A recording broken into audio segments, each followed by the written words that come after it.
ആദ്യം ഒരു പാത്രം എടുക്കുക, അതിൽ കുറച്ച് ശർക്കര ഇടുക, എന്നിട്ട് വെള്ളം ഒഴിക്കുക, അത് തിളപ്പിക്കുക, ഇങ്ങനെ ഇളക്കി കൊടുക്കുക.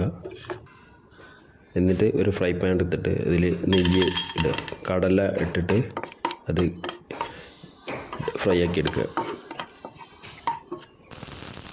ശേഷം തേങ്ങ ചെറിയത് അതിലേക്ക് ആഡ് ചെയ്യുക.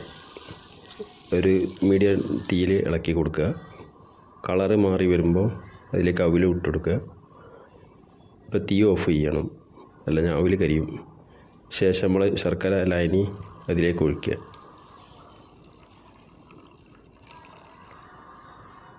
എന്നിട്ട് ഇളക്കുക. അസാധ്യ ടേസ്റ്റാണ്. നല്ല സിമ്പിളായിട്ട് ഏതൊരാൾക്കും വളരെ പെട്ടെന്ന് തന്നെ ഉണ്ടാക്കിയെടുക്കാൻ പറ്റിയ ഒരു ഡിഷാണ്. നാച്ചുറലായിട്ട് ഉണ്ടാക്കുന്ന ഒരു ഡിഷാണ്.